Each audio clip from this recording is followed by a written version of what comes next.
Sam! Where are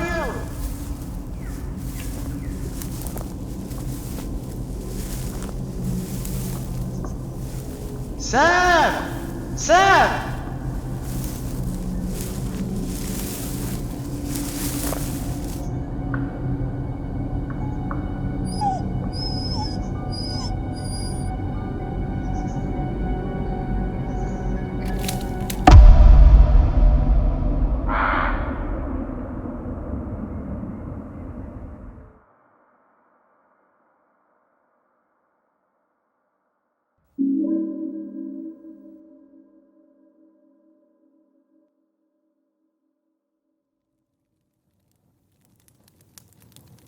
I don't know what to think about this one. I guess I should give some context and start at the beginning. I'll do my best to describe what had just happened.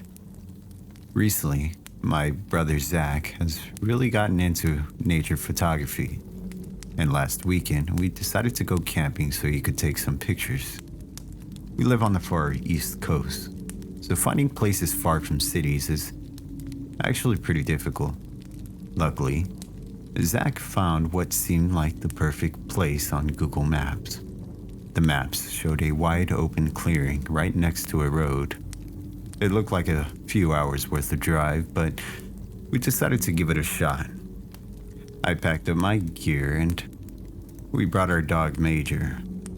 My brother loaded the car with his camera equipment and off we set towards the spot.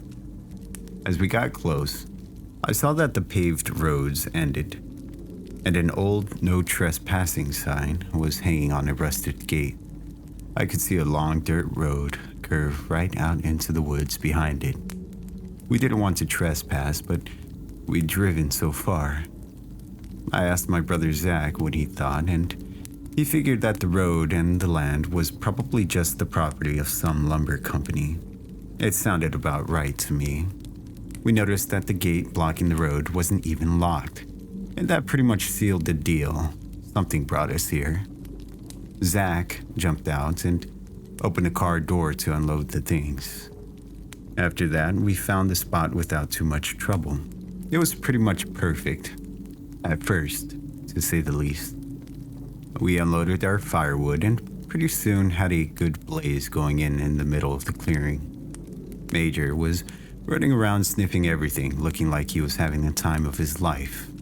Major was our pet bull. We've had him in our family for almost 5 years. He was a good dog, if not a little dumb. I love that dog more than most people. He had helped me through a lot of difficult times. Soon, though, it was dark. We had read online that there would be a thick cloud cover that night.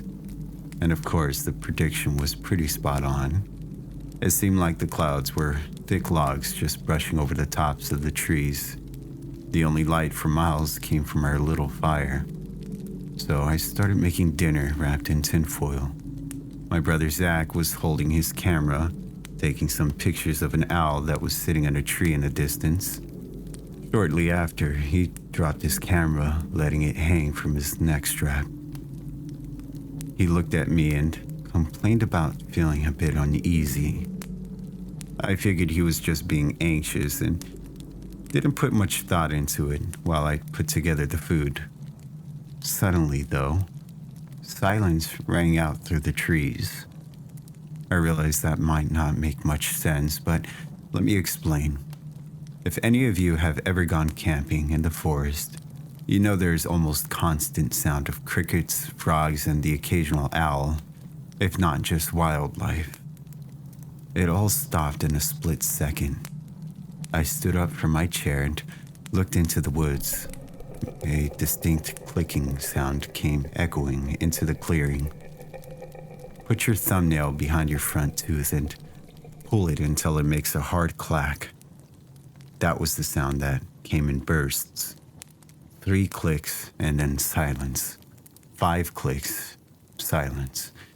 It sounded wrong somehow, like nails on a chalkboard or a fork screeching across a china plate.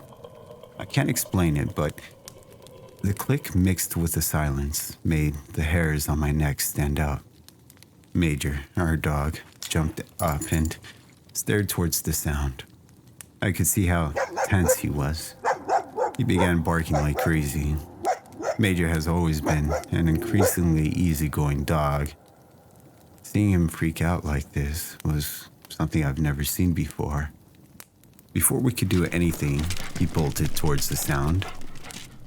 I jumped up and chased after him at the edge of the clearing, but he was too fast. I reached the tree line and disappeared into the darkness. I stopped at the edge of the clearing, breathing hard. Zach was close behind me, his camera bouncing on its strap. The clicking stopped, however, and the chirping of crickets rang out again through the woods. At the edge of the clearing, I began shouting for Major, but I heard nothing in response. Zach stood staring into the woods uneasily. He asked me what I thought the clicking noise was. I told him that I had no idea. I pulled out my flashlight and told him we needed to go after Major. He looked less than happy, but agreed. I turned back into the woods and started walking in a direction that Major had taken off. After just a few minutes of walking, the lights of the small fire was completely blocked by the trees. The only light source that I can see was my flashlight. The woods seemed almost too dark. The thick clouds and remote location gave the woods an almost physical blackness. It reminded me of when I went caving a few years back. Zach and I kept calling out to Major. After a few minutes, I heard a faint whimpering sound. I called for Zach to stop walking and we listened. Zach nodded and whispered, "Yeah, that's Major. Up ahead." We pushed on. Up in the distance, I saw a clearing in the trees. In the middle of it, I saw a huge concrete building. Decades old, graffiti covered the sides.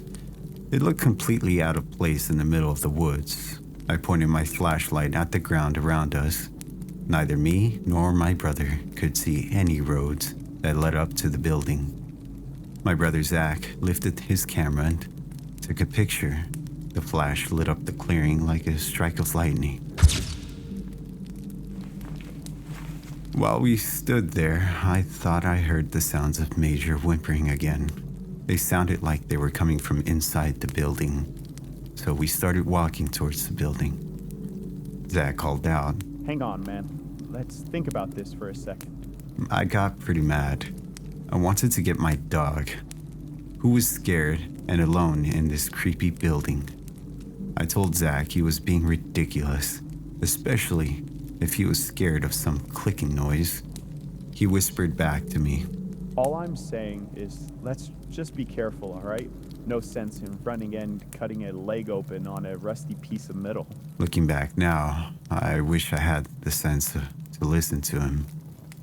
We walked towards the building.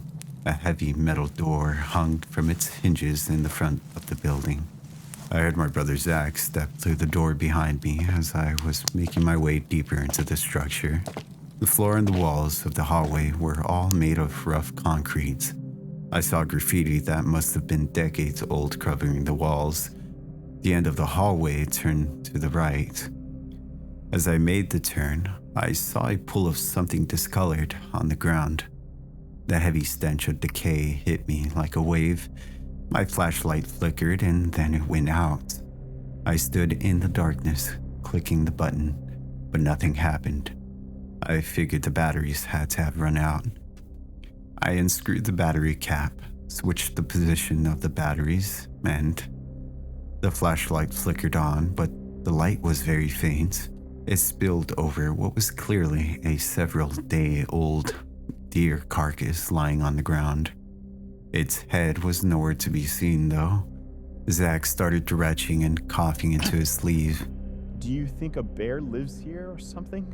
he said between his coughs. My flashlight died again. The darkness was absolute this time. The stench filling my nostrils made it hard to breathe. I called out again to Major. I heard Zach fiddling with his camera. Here. He moved in front of me. The camera flashed, lighting up the hallway for a split second. It'll help some, but not much. He said. Maybe we should go back for more lights. I shook my head, even though it was pointless in the dark. I heard a yelp of fear and pain from up in the distance. We kept walking down the hallway, careful to step around the deer. Every 3 seconds or so, Zach took a picture, lighting up the hallway and the rooms on either side that we passed.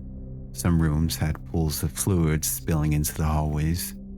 Zach stopped suddenly, and I ran into his back. He didn't respond, staring at his camera's display. What is that? He whispered under his breath. Then we heard it. A noise echoed down the hallway, the clicking getting louder. I felt numb. I stared into the blackness, not able to see anything. Zach took another picture and light flashed out. I saw it, whatever it was. It almost looked like a human, but deathly white, pale, and naked. It had unnaturally long arms with claws that extended at least a foot from each finger. I saw something brown all over its chin and chest. I think it must have been dried blood. It was on all fours, staring right at us. I shouted for my brother Zach to run. I grabbed his shoulder and we sprinted back down the hallway that we had came from. I saw one more flash from Zach's camera just in time before stepping into the deer's body. We ran out of the building, and I don't know how we made it through the woods and back to the fire, but once we did, we didn't even pause to pack up our things. We jumped into the car and drove out there. All this just happened yesterday. I can't stop thinking about my dog Major. We left him there, with whatever that thing was. Every time I think about it, my hands shake. Still, I can't stand the thought of Major out there alone. We're going to have to go back. I would call the police, but what the hell can they do? We were trespassing. So it has to be us.